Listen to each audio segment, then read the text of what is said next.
Bonsoir à tous, bonsoir Ludo. Bonsoir Jacques, bonsoir à tous. Alors c'est vrai, la semaine dernière on était entre Bruges et Knock. En tandem. Et on s'est dit que ce serait dommage de quitter la côte belge parce que franchement, la mer du Nord elle est comme incroyable. Et c'est même the place to be. Vous allez voir la mer du Nord comme vous ne l'avez jamais vue. Même les châteaux de sable ont changé. On va leur montrer un Ludo. Aujourd'hui, on sculpte. Le festival de sculpture d'Ostende, c'est 6000 tonnes de sable et une galerie de 150 sculptures de 2 à 6 mètres de haut, le tout sur 10 000 mètres carrés de plage. Alors nous aussi, on a eu envie de s'y mettre. Voilà, très bien. Et la sculpture... Ah non. Ça tient pas. Non, on a fait un truc de travers, c'est sûr. Bon, eh bien, on va consulter. T'as raison. Et le spécialiste se trouve à Nieuport. Ah voilà. Bonjour Jonas. Ah, bonjour. Bonjour. Est-ce que vous pourriez nous donner quelques trucs pour, surtout à lui, pour devenir expert en sculpture sur sable? Oui, bien sûr. J'ai déjà construit un grand bloc de sable pour vous. Pour ça, on n'utilise pas du sable comme aux plages, mais du sable spécial. Comme ça colle mieux et c'est plus facile pour construire. Tu sais déjà ce qu'on pourrait sculpter? Une pieuvre. Comme ça. Aspiration. On peut faire ça? Oui, bien sûr. C'est pas si dur, alors ça va aller. Allez, au boulot, go! Oubliez la pelle et le râteau. Jonas travaille avec des outils de maçon sur du sable de rivière qui contient de la vase et de l'argile. C'est idéal pour sculpter. Déjà une tête.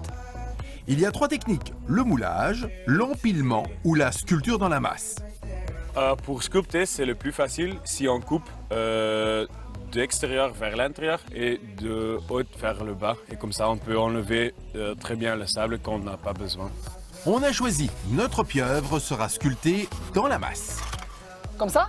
Ouais, très bien, super. Dans la masse, on n'est pas trop regardant pour les détails. Jonas et son équipe proposent des activités originales pour les entreprises et les groupes d'amis. Et si vous êtes à 10 ou plus, c'est encore mieux. Elle prend forme. Qui ça? La pieuvre. Ah, c'est une pieuvre. Comptez 2h30 ou plus pour une sculpture sur sable. Pas mal, hein? Non, pas mal de tout. Ah, parce que t'es fier. Très fier. C'est vrai, c'est une nouvelle espèce de pieuvre. Non, c'est bien. Ouais, pour nos genoux, on n'irait pas faire un petit tour de cuistax, là? Quoi? De cuistax? Ouch, c'est démodé ça. Ah bon? Tu connais pas le kickbike? De Word? Jonas, viens, on lui montre. Le kickbike. Allez, viens, viens. Le kickbike, c'est une méga trottinette. Un petit conseil avant de partir? Oui, c'est le plus facile si tu freines pas avec tes pieds, parce que ça peut être un petit peu dangereux. Alors c'est mieux si tu freines avec le frein derrière. Pour se lancer, rien de plus simple. Un pied sur la plateforme et l'autre sur le sol pour se propulser. Le kickbike a été développé en Finlande dans les années 90. Pour continuer à s'entraîner en été, un champion de course en trottinette des neiges a remplacé les lames par des roues. Grâce à la taille de la roue avant, le kickbike est très stable. À Nieuport, la découverte de ce sport se combine avec celle de la ville. C'est un circuit historique, hein, Jonas? Oui, en fait, pendant le circuit, on passe des sites principaux dans la Première Guerre mondiale, comme ici le monument d'Albert et les écluses derrière nous. Et c'est quoi tous ces points noirs dans les murs? Pour fabriquer des briques, ils ont pris de terre du champ de bataille. Alors c'est pour ça que ça contient encore des pièces d'armes et des ossements. D'accord. Le kickbike se situe entre la course à pied et le cyclisme. En quelques kicks ou coups de pied, on atteint facilement une allure de 20 km à l'heure, ou même plus pour les vrais sportifs. On est arrivé. Super, très bien fait. C'était tip top. Merci. Merci Jonas. Un grand merci beaucoup. De rien. À bientôt. Au revoir. Yes. Pour la suite de nos aventures, direction le bord de mer, car on ne trouve pas que des étoiles de mer et des poissons dans nos eaux territoriales. J'ai regardé la mer, j'ai tant voyagé, j'ai guetté l'aube claire. J'ai lu qu'il y a de plus en plus de phoques le long de la côte belge. Eh, entre nous, hein. Tu l'as juste lu, hein. Ouais, je vais t'en retrouver, attends. Mais qu'est-ce qu'on leur apporte aux phoques? Des fleurs? Bah non, du poisson, hein. Ah ouais. J'ai regardé la terre. Du poisson, on en trouve en grande quantité à la criée de Zeebrugge. 3 soirs par semaine, les bateaux apportent ici le produit de leur pêche. Les bateaux ont jeté leurs filets au large de l'Angleterre, du Danemark ou de la France. À leur arrivée, les poissons sont rassemblés par espèces. Une partie est triée manuellement. En moyenne, 90 tonnes de poissons transitent ici chaque nuit. Et quand la pêche est bonne, on peut monter jusqu'à 160 tonnes. Et c'est quoi les machines à côté Eh bien, les poissons plats, comme la plie et la sole, sont triés avec cette machine. La plus grande quantité est triée de cette manière-là. Tous les poissons sont pesés, ce qui permet de les distinguer et de les envoyer vers le bac qui correspond à leur taille. Différentes sortes. Coquille Saint-Jacques, sole, pli, turbo, entre 30 et 40 sortes de poissons sont ainsi triés sur le volet avant la vente du matin. On nous a dit que les phoques appréciaient le poisson gras comme le hareng ou le maquereau. Une seule solution, passer dans la salle de vente pour en acheter. Dès 7 h du matin, poissonniers et grossistes viennent s'installer derrière ces écrans pour faire des affaires. Et ici, il y a une horloge qui tourne. Oui, donc c'est pas une horloge normale, hein, c'est-à-dire qu'il tourne dans l'autre sens. Hein. Oui. Hein, c'est-à-dire pour un certain lot, hein, on monte un prix pour nous le plus intéressant, le plus haut possible, et après ça descend. D'accord. Et les acheteurs ont l'occasion de pousser sur le bouton pour dire ouais, ce lot à ce prix, hein, tchac, c'est fini, c'est pour moi. Ce matin, la sole coûte ici 10 € le kilo, mais dans votre assiette, elle sera 4 à 5 fois plus chère. Le hareng et le maquereau, eux, se font plus rares à Zeebrugge, donc quand un lot se présente, il faut être rapide. Ah, regarde, il y a le maquereau qui arrive. Attends, on le suit, on le suit, on le On suit. va le prendre. T'as poussé? Si, t'as poussé. T'as pris 58 kilos. Bon ben, on va aller les chercher, ces 58 kilos. Retour dans l'entrepôt où les lots sont préparés pour les acheteurs. T'as trouvé nos macros? Non. Ah, ils sont là, oui. Là, ici, là. En haut, là. Oui. Ah, c'est notre lot? Ah oui, là, regarde. Ah oui. Là. D'accord. Non mais Jacques, franchement, Ah non, mais il va les livrer à domicile. qu'est-ce qu'on va faire avec Quel tout service? Pour les phoques, aussi live, s'il vous plaît. ça? Bonne idée. Super. Aussi live, chef. Si Et live. voilà. T'en as acheté beaucoup quand même, hein? Voilà.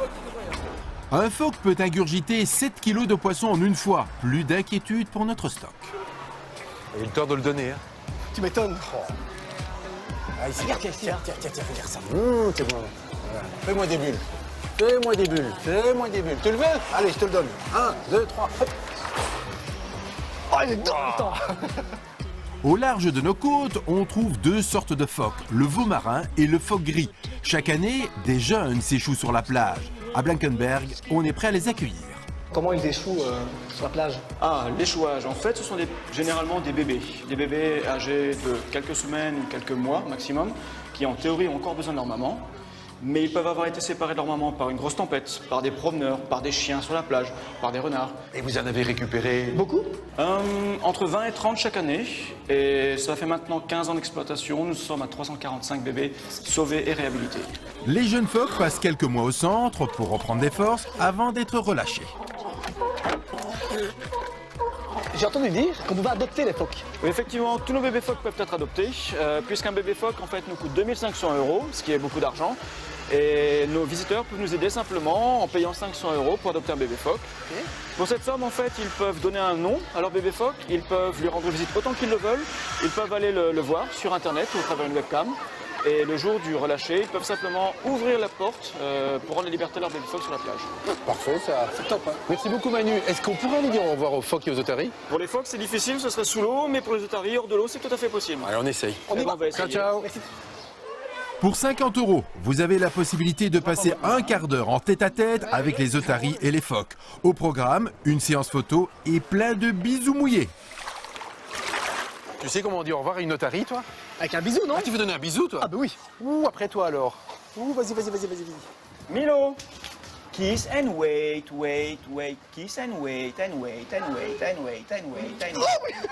C'est excellent. C'est excellent. Allez, salut. Un petit bisou pour partir? Allez, un petit bisou. Oh.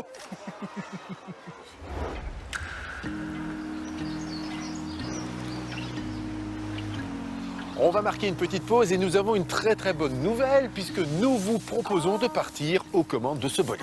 Et pour participer, c'est simple. Envoyez par SMS ICOM au 66 06. Et si vous avez de la chance, vous serez peut-être l'heureux gagnant qui pourra partir pendant une semaine où vous voulez, en Belgique, en France ou ailleurs. ICOM par SMS au 66 06. Bonne chance. Et à tout de suite.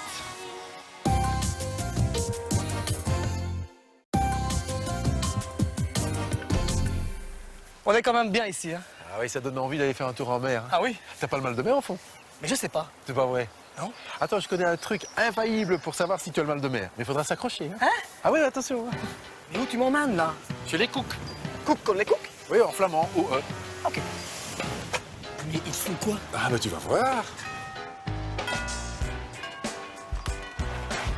Goeiedag! Bonjour. Bonjour! La famille Cook. Ma famille Cook. Enchanté. On vient pour ce que vous savez. Tu viens pour le puits penché. Oui. Oui. Et je vais montrer, il est là. Ah, on vous suit. Madeleine Cook et son mari Edwige sont les concierges d'un lieu renversant. Non, je rentre pas parce que j'ai mal de mer là-dedans. Vous avez le tournis. Tournis, oui. Ça promet, bon, à tout de suite. Hein. En 1899, la ville de Middelkerk a construit ce réservoir d'eau douce car les robinets étaient souvent vides en été. À peine bâtie, cette coquille vide a chaviré et basculé de 12%. Oh, c'est très bizarre.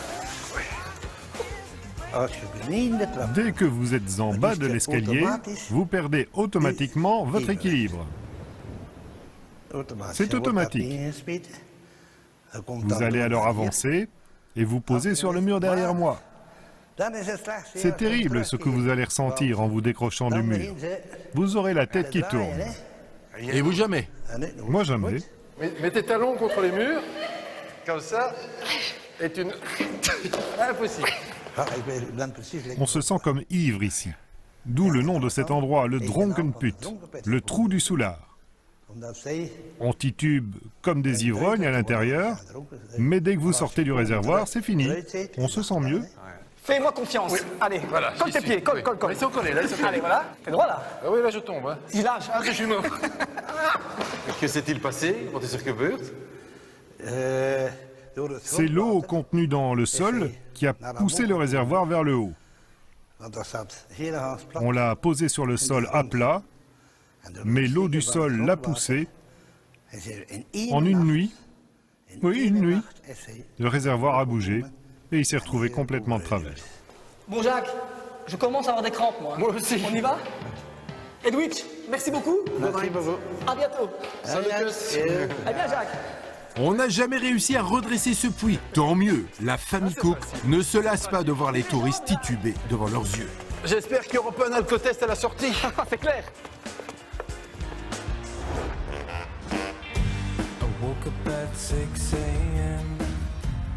Ah, ça s'est plutôt bien passé, hein. T'as pas eu le mal de mer? C'était top. Hein. Ouais. Franchement, rassuré. Bon, t'es prêt pour une petite balade en mer? The balade en mer. Ah. Je t'emmène voir un endroit incroyable. Bah, genre, j'ai jamais vu. Genre, jamais vu et même moi. Allez. Tu fais confiance? Ouais, c'est bon. Allons-y. C'est la journée de toutes les surprises. Embarquement immédiat à bord de l'Albatros, un ancien bateau de pêche reconditionné pour une excursion qui a le vent en poupe. Destination finale, le premier parc éolien belge sur le banc Thornton à 30 km de la ville d'Ostende. C'est parti pour une virée maritime de 5 heures aller-retour. Ludo, tu as le mal de mer? Non, joli. Ouais, vaut mieux prévenir que guérir. Si ces éoliennes se trouvent si loin de la côte, c'est parce qu'au départ, personne ne voulait les voir, les vilaines. Sauf qu'aujourd'hui, on se pousse pour les observer de plus près. On a débuté en 2008 avec 20 passagers par an. C'était un ou deux groupes, quelques journalistes, quelques entreprises qui voulaient aller voir le début des constructions. Et maintenant, bon, ça prend l'ampleur. On est à peu près à 7000 passagers par an qui vont visiter le parc éolien. On ne dirait pas comme ça, mais sur la mer, on n'est pas seul. On navigue dans des eaux internationales avec des règles à respecter.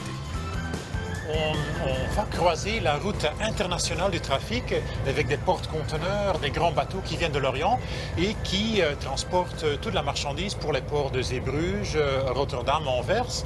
Et là, ce sont des grands mastodons, des milliers de tonnages. Ils filent à 30-35 km par heure. Ils ne s'arrêtent pas d'une manière très facile. Donc, on doit demander l'autorisation de rentrer ce chenal perpendiculairement et en fait éviter les grands navires. Eh oui, mieux vaut lui céder le passage, car un porte-conteneur qui navigue à 30 km à l'heure a besoin de presque 1 heure pour s'arrêter. Quant à nous, après 2h30 de navigation, on y est presque. C'est impressionnant, mais elles ont l'air assez petites, non? Patience, patience. Imagine-toi, hein, on est plus ou moins ici à 1 km. Ouais. Tu vois les pieds jaunes? Ouais. Ah ben, ils font 23,90 mètres de haut.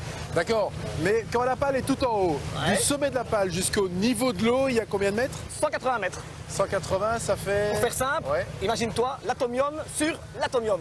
Ah oui, quand même. Pour asseoir la stabilité des fondations, chaque éolienne est fixée dans 6000 tonnes de sable et de béton. Est-ce que des gens habitent ici?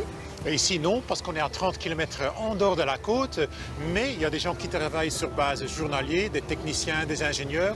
Ils sont apportés par des taxis sur l'eau, disons. Ce sont des bateaux qui les amènent 7-8 heures le matin. Ils travaillent toute la journée sur les pylônes, ils font l'entretien. Et après, fin d'après-midi, ils retournent au port. Là, je vois clairement que les éoliennes tournent. Est-ce qu'on sait déjà combien de ménages, de foyers profitent maintenant de cette énergie? Le premier parc ici approvisionne déjà l'énergie pour 600 000 foyers en Belgique, ce qui est déjà un bon nombre. Hein. Et le futur? Le futur, on calcule avec tous les parcs qui seront construits vers 2020, 50% de l'énergie pour les foyers résidentiels sera fournie par tous les parcs éoliens en mer du Nord. À ce stade, il y a déjà 3 parcs, comme celui-ci, donc 150 éoliennes dans nos eaux. Sur le chemin du retour, petite surprise, l'armée organise un exercice de sauvetage en mer. En cas de pépin sur un bateau comme celui-ci, seul un hélico peut intervenir en moins d'un quart d'heure. Un adjudant-chef liégeois, basé à Coxyde, descend du ciel. Vous avez quoi, enfin? Moi, je suis infirmier urgentiste. Hein, on a un plongeur. On s'entraîne tous les jours de manière à ce que le jour où on doit intervenir sur un bateau alors qu'il fait très mauvais, on ne doit plus penser à l'hélitreuillage, on doit simplement penser à aider notre patient. D'accord. Et donc c'est pour ça que tous les jours on fait des exercices. Et aujourd'hui, par hasard, vous êtes là et vous avez pu assister à un de ces exercices. Le taxi arrive! La virée en mer, check! Et si on allait voir ce qu'il y a à voir chez nos voisins français? Ils se disent flamands, eux aussi. Parfait. C'est quoi ce costume? Attends, tu vas pas quitter la mer du Nord sans pêcher une crevette? J'adore les crevettes. Et je vais te présenter Nicole, elle est là. La championne du monde. Bonjour Nicole. Bonjour Nicole. Patrice. Bonjour monsieur. Comment ça marche ça? Alors, le mettez par terre. Et vous tirez. Ah voilà. Après, vous prenez votre bâton dans le trou. À la planche là. On tire. On tire, on tire, on tire. Voilà. En France, les pêcheurs de crevettes sont obligés de pousser leur filet, alors qu'en Belgique, on peut les tirer. Nicole, à l'aide. Oui. J'ai mon filet qui remonte tout le temps. Allez, poussez-le, mettez-le dans le fond. Comme ça? Voilà. Vous poussez en cœur pour dire d'arriver que le bâton, il vienne à votre carré pour le pousser. Et là, on pousse. Ah ouais. Voilà. Et c'est tout simple. Il faut rester combien de temps pour en avoir? Alors, il faut déjà venir 1 heure ou 2 heures avant la marée basse. Puis nous, quand on vient pêcher, on est tellement bien dans l'eau, comme des journées comme ça ici avec du soleil, qu'on reste 3 heures. Pour attraper des crevettes, il suffit de racler le fond de l'eau avec son filet. Les crevettes se cachent à 1 ou 2 cm sous le sable. Une bonne pêche pour Nicole, c'est 4 à 5 kilos dans son panier. On en est encore loin. Jacques, regarde la technique. Wow. 3, 4, il y en a 4. Il y a 4 crevettes. 4 crevettes et du crabe. Et... Jacques, oui, j'ai vu. 4 crevettes. Ben, j'espère, Nicole, que c'est pas votre métier, n'allez pas gagner votre vie. Hein. Et non, c'est pas mon métier, c'est pas pour gagner ma vie, la crevette. C'est déjà un passe-temps, une passion, parce que je suis passionnée par pêcher la crevette et l'éplucher. Alors là, la crevette, elle va partir. Je peux toucher? Non, il faut la laisser tomber dans l'eau, parce qu'elle est trop petite. Ah, c'est pour ça, les grillages? Voilà, le grillage est conçu pour avoir une crevette de 3 cm. Secours. Ah oui, elle est tombée. Ohé, pêcheur de crevettes, dis-moi où t'as laissé traîner ton filet.